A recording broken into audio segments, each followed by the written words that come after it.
Good morning. Tech team, we are ready to begin. President Harden, before you begin today's public hearing, I would like to read a few announcements. Good morning. Welcome to the October 23rd, 2025 Physical Education Waiver Application hearing. Before we start the hearing, I would like to share a few safety points and next meeting announcements. Please note that the primary exit and entrance to the boardroom is the door which you used to enter this morning. If you are leaving the room, please use this door. The restrooms are outside the boardroom doors to your left. During the hearing, we ask that you keep all aisles and exits clear. If you need any assistance during the hearing, please waive the attention of one of our security officers. Following the hearing, please join us at our regular scheduled board meeting today at 10:30 a.m. The board meeting will be held at 42 West Madison Street Garden Level Boardroom. Once the hearing has concluded, all speakers and observers must clear the boardroom. And should you wish to observe the board meeting, please check in at the main lobby before returning to observe the board meeting. The next Agenda Review Committee meeting is scheduled for Wednesday, December 3rd, 2025 at 10:30 a.m. The meeting will be held at 42 West Madison Street Garden Level Boardroom. For details on how to register to speak or observe at the board meeting and to learn about speaker lottery process, please visit the Chicago Board of Education website. If you have any questions about registration or public participation, please contact the board office for assistance. Thank you for joining us today.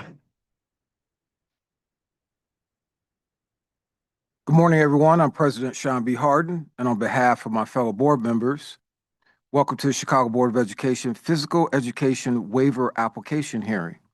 Today is October 23rd, 2025. Thank you for joining us today. We're holding today's hearing in the boardroom at CPS Loop Office, 42 West Madison Street, Garden Level. I'd like to note that the board members and senior leadership are physically present in the boardroom. Registered speakers may join us in person or virtually if they've opted to do so, and registered observers are joining us in person. The purpose of this hearing is to comply with the school code provisions regarding the physical education waiver. Assistant Secretary, please state for the record the notice procedure for this hearing. Thank you, President Harden. Notice of this public hearing was published in the Chicago Sun-Times, a newspaper of general circulation in the city of Chicago, and posted at Principal Office, 42 West Madison Street lobby on October 21st, 2025. Notice was also posted on the cpsboe.org and cps.edu websites on October 8th, 2025. I will now read into the record the public notice as published. The Board of Education of the City of Chicago notice of public hearing on waiver application. Prior to the regular Chicago Board of Education meeting, a public hearing will be held at 9 a.m. to 9:30 a.m. on Thursday, October 23rd, 2025 at 42 West Madison Street for a waiver application to allow the Chicago Public Schools CPS students in kindergarten through 8th grade to engage in a course of physical education for a minimum of 2 days per 5-day week instead of 3 days per 5-day week. CPS seeks to apply for a waiver of Section 27-6 of the Illinois School Code, which requires that students engage in physical education for a minimum of 3 days per 5-day week, except for block scheduling and appropriate excuses. CPS policy requires students in kindergarten through 8th grade engage in a course of physical education for a minimum of 3 days per 5-day week for a minimum of 120 minutes per week. CPS is proposing that the students in kindergarten through 8th grade in 120 minutes of physical education over the 2 days per 5-day week. For this public hearing, advance registration to speak will be available beginning Tuesday, October 21st, 2025 at 9 a.m. and will close on Wednesday, October 22nd, 2025 at 9 a.m. Anyone interested in speaking can sign up. After the 24-hour registration period, a lottery will randomly select a set number of speakers for those who register. For example, if 100 people register, the lottery might select 10 of them to speak. The process gives everyone a fair chance to address the board. Advance registration during this period is available by the following methods: online and by phone. The public participation segment of the public hearing will conclude after the last person who has registered to speak has spoken or at 9:30 a.m., whichever occurs first. Staff members are encouraged to participate to ensure equity of access to address the board. An individual may not speak at back-to-back meetings and more than one meeting per month. If you register for back-to-back meetings and more than one meeting per month, you will not be included for that meeting lottery. In the event an individual registers to speak at a consecutive meeting, the individual will not be called to address the board. However, if less than the allotted time of speakers register for a meeting, the limitation of speaking at consecutive meetings and or more than once within a month will not apply, and for those previously ineligible to speak will be reinstated in the lottery and may be eligible to speak. Members of the public may submit written comments related to the waiver application via the written comments form on the board's website or mail to 42 West Madison Street, Garden Level. Written comments received between the day of public agenda is posted through 5 p.m. the day after the Board of Education meeting will be submitted to the board and posted within 5 business days of at our website. I would like to note for the records, the members present here today is Board Member Smith, Board Member Velez, Board Member Boyle, Board Member Wallace, Board Member Pope, Board Member Rivas, Board Member Rio Sierra, Board Member Biggs, Board Member Thordecora, Board Member Blaze, and Board Member Sackort, and Board President Sean B. Harden. I would also like to acknowledge Elizabeth K. Barden, Acting General Counsel, is here today. Thank you. We'll begin with today's public comment segment. Thank you for joining to share your comments with the board. In compliance with the Illinois Open Meetings Act, public participation, sometimes referred to as public comment, is a portion of the board meeting or hearing that grants district stakeholders the opportunity to address the board with their concerns and comments. Note that public participation is a time for the board and CPS senior leadership to listen and hear from you, rather than a time for dialogue with board members during or after your remarks. While we can't discuss personnel matters, public participation is a key component of transparent governance, and it provides us as board members, as well as senior leadership, an opportunity to listen to everyone who has signed to speak. The board takes equity of voice seriously. While we may not address your comments directly during public participation, CPS leadership is always present at our meetings and are able to address concerns as follow-ups after the meeting. As a district and as a board, we also have many other spaces for authentic dialogue. For example, each and every one of the board members hosts board office hours so that we can have a conversation. Please use our website, cpsboe.org, if you want to meet with a board member during office hours. We encourage you to take advantage of this opportunity to meet with board members outside of a board meeting.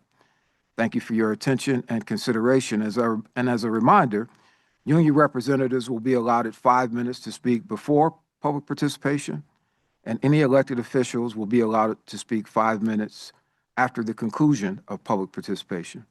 Assistant Secretary, please share the rules of public participation. Members of the public who registered to speak were given the option to attend in person or via an electronic format. For those who prefer to attend via an electronic format, they were given information to access this meeting by dialing a number and using their phone. We did this so that speakers with limited or no access to the internet or who may have a weak internet connection could still participate using their phones. Also, members of the public may submit written comments for the Board of Education hearing via the written comments form on the board's website or mail to 42 West Madison Street, Garden Level. Written comments received between the day the public agenda was posted through 5 p.m. the day after the Board of Education hearing will be submitted to the board and published within 5 business days on our website.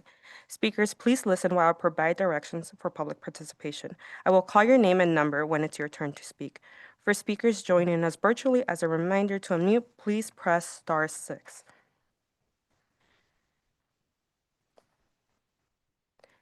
President Harden, we are now ready to call register speakers. We will begin with Mark Bracken, speaker number 6. Please press *6 to unmute.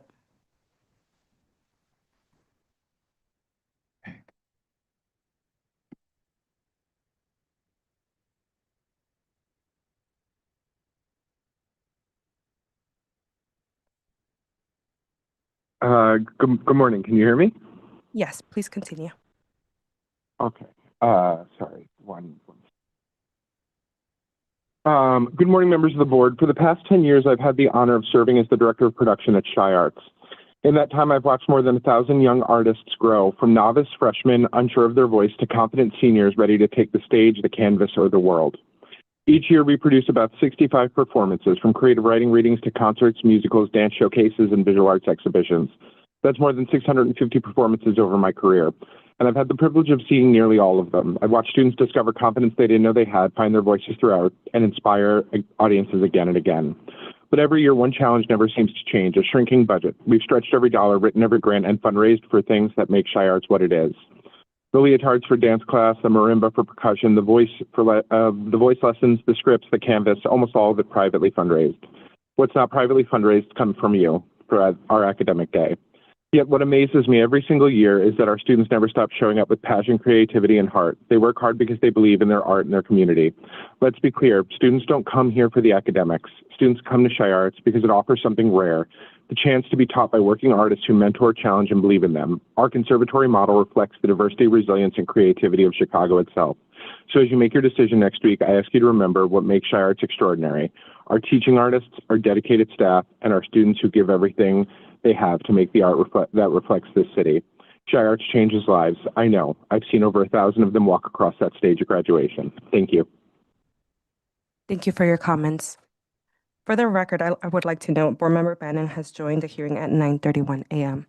We will continue with our next speaker, who will be joining us in person, Demetrius Anderson, speaker number 7.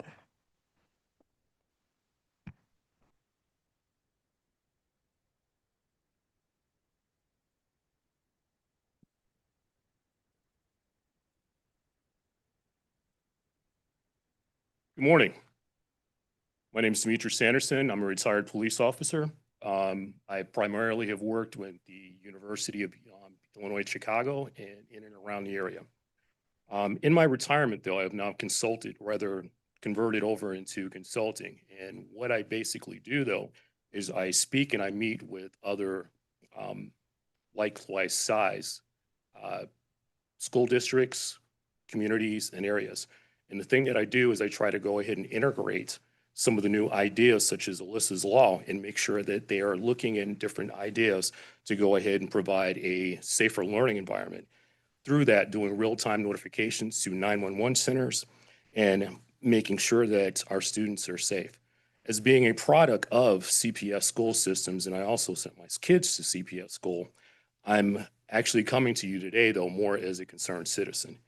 Now that I've had the opportunity to go to different states, different cities, and see what they're doing within their school systems, I'd like to basically bring and hopefully advise the board on different things I'd love to see happen here in Chicago.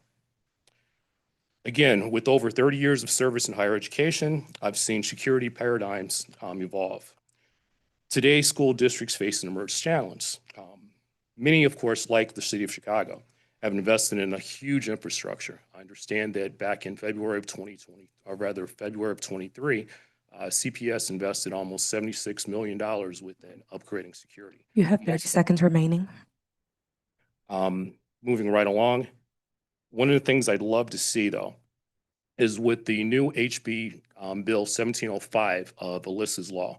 Many schools right now are basically integrating real-time alerts. In other words, taking the time to go ahead and use actions, whereas an event happens, an event is reviewed, an event is also sent immediately over to 911, which allows people that are on the ground to react, move, instead of being the witness and having to do everything at once. Thank you for your again comment. for your time. President Harden, this concludes public participation.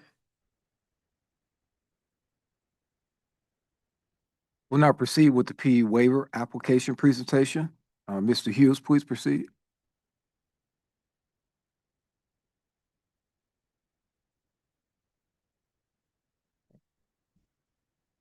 Good morning, board members. My name is Brandon Hughes. I'm the Director of PE and Health out of the Office of Teaching and Learning. So basically what this hearing is, we're recommending that the board authorize a waiver for the ISB School Code 105. As you heard about, this waiver is just so that we can drop the days down from 3 days to 2 days so that we're in compliance with the state. This adjustment is just mainly just so that we're crossing our I's and dotting our T's so that they're aware of what we're doing in this district as it relates to our PE waiver. As you see right there, physical education waiver seeking to allow the district to permit students in kindergartens through 8th grade to engage in physical activities, a minimum of 2 days or a 5-day week. Students will still receive the 120 minutes of PE each week, so that's not changing. This is just the regular law stating it right there where we're required to do a minimum of 3 days. The physical waiver impacts section 27.6 of school code. A school board may determine the schedule of frequency of physical education courses provided by the pupil engaged in the course of physical education in a minimum of 2 days of which we're applying for. The rationale for this waiver.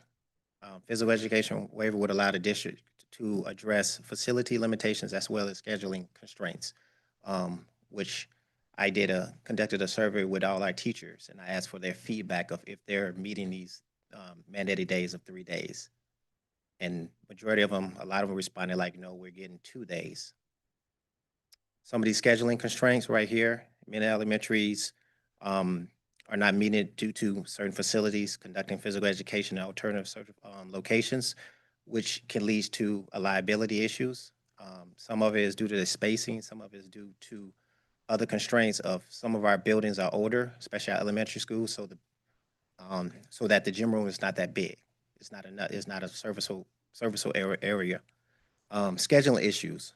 That was a big thing that happened too of why there are other constraints because we have a 60-minute block, and for prep time for our teachers, so that causes an issue of trying to make it 3 days a week. So dropping it down to 2 is more feasible, and it matches up with our 120 required minutes.